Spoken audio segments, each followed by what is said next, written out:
Okay, so chapter 11, there's been some change of focus with chapter 11 in the new edition. It talks more about audio-visual translation. Certainly, the three elements of the chapter are still there: audiovisual translation, corpus-based translation studies, and localization. Right. But audiovisual translation has been promoted and is the main focus of the chapter.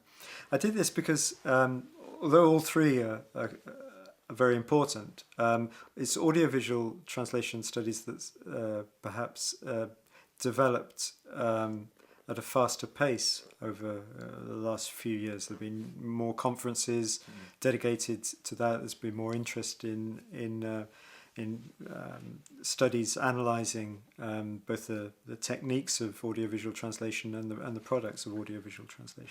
Audiovisual translation is primarily the subtitling and dubbing of films, or that's how it started.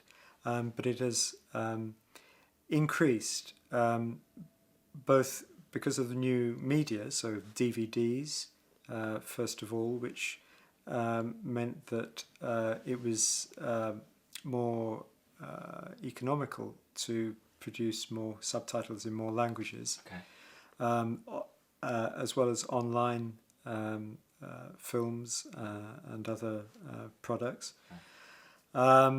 Then there is the question of intralingual subtitling, intralingual audiovisual translation, and this is linked to the question of accessibility, which is legally enforced in many countries now. Of course, yeah. So people who are hard of hearing, for example, or people who are visually impaired, would have the right to have some form of, say, audio description in a theatre, or there may be surtitles at an opera, or intralingual subtitles and captions to films and other TV programs. So this is an area which has been boosted not only by interest from translation studies scholars, but by legislation in certain countries. And that is one reason, I think, for its very significant growth in the last few years. Corpus linguistics and corpus-based techniques were developed from mainly the 1980s onwards in the production of dictionaries for major publishers. So years and years ago,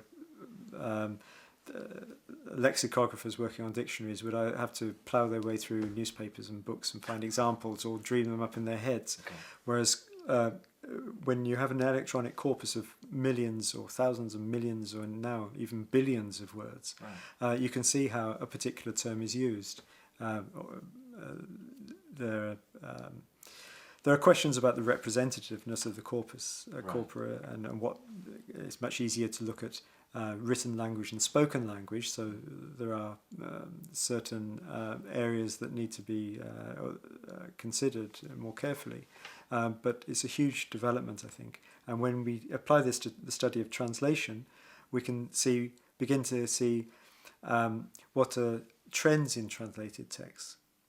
And these link to translation universals, and this links back to chapter 4. Yeah.